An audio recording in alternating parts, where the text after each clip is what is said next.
দেখেছি যে এটা তিপ্রামথার অভ্যন্তরে সরাসরি তিপ্রামথা দলের তরফ থেকে না হলেও তিপ্রামথার ভাড়াটে কিছু কলমসি তিপ্রামথার পয়সায় চলে এরকম কিছু চ্যানেল, ইউটিউব চ্যানেল বা ফেসবুক চ্যানেল এই জাতীয়টা কথা সরাচ্ছে যে ভিলেজ কমিটির ভোট হচ্ছে না, এটা নিয়ে তালবাহানা হচ্ছে। ওই ভারতীয় জনতা পার্টিকে দোষারোপ করার সাথে সাথে একই লাইনে সিপিআইএমকেও জড়িয়ে এরকম একটা উৎসাহ রটানোর একটা চেষ্টা হচ্ছে। আমি খুব বিনয়ের সাথে বলবো, তিপ্রামথা দলের যারা এরকম এদের শুভানুধ্যায়ী, এদের টাকায় চলা এই সমস্ত ফেসবুক বা ইউটিউব চ্যানেলগুলোকে, আরে এই তিপ্রামথা দল কার সাথে আজকে সরকারে আছে, ঘর করছে? বিজেপির সাথে। সেই বিজেপি আরো 5 বছর আগে ভিলেজ কমিটির মেয়াদ শেষ, 5টা বছর ভোট করছে না।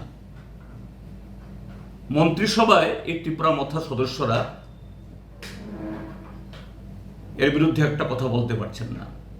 বিধানসভাতে গিয়ে এটা নিয়ে কোনো আওয়াজ তুলতে পারছেন না। এই জোট থেকে বেরিয়ে আসতে পারছেন না।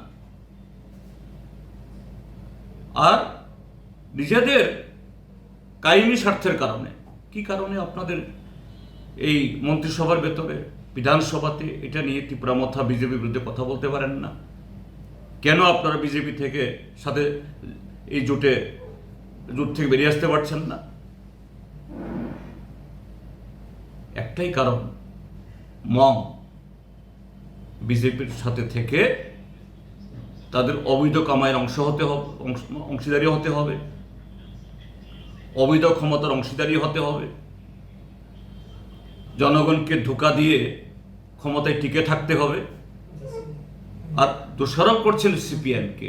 এই সিপিএম যতদিন, বামফ্রন্ট যতদিন ক্ষমতায় ছিল, ভিলেজ কমিটির ভোট 5 বছর অন্তর অন্তর হয়েছে, একদিনও, 1 মাসও সেখানে ব্যতিক্রম হয়নি।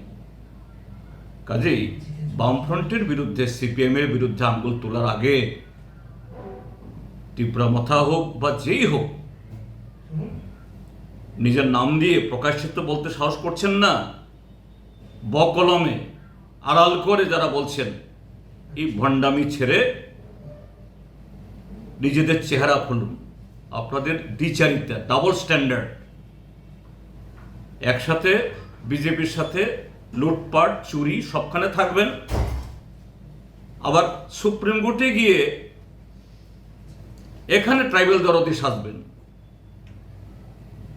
এখন এই বিজেপি আবার এই যে সুপ্রিম কোর্টের রায় হওয়ার পরও এটাকে যাতে না হয়, নানা অজুহাত তুলছেন, বলছেন যে না, ওই পেট্রোল ডিজেলের সংকট, তারপরে এই এডিসির ভিলেজ কমিটিতে রিজার্ভেশনের নিয়ে ঝামেলা, কেন কথা বলতে পারছেন না সেখানে? কাজে নিজেদের ব্যর্থতা, সুবিধাবাদী নীতি, ডাবল স্ট্যান্ডার্ড, এটা প্রমাণ করতে গিয়ে সিপিআইএমকে দোষারোপ করা একটা লজ্জা থাকা দরকার। সিপিআইএম সবসময়েই যে কোনো নির্বাচন উইদিন দ্য টাইম এবং ফ্রি অ্যান্ড ফেয়ারলি, আমরা তার পক্ষে। সিপিআইএম এ সমস্ত ক্ষেত্রেতে মানুষের গণতান্ত্রিক অধিকার হরণে কোনোদিনেই পিছপা হন না। কাজেই তারা এ সমস্ত কথা তোলার আগে একটু নিজেদের চেহারা আয়নায় দেখে তাদের যে চরিত্র, তাদের যে পাপ, এ সম্পর্কে ভালো করে একটু রপ্ত করুন। ত্রিপুরাজ্যের মানুষ সঠিকভাবেই তাদের জবাব দেবে একদিন।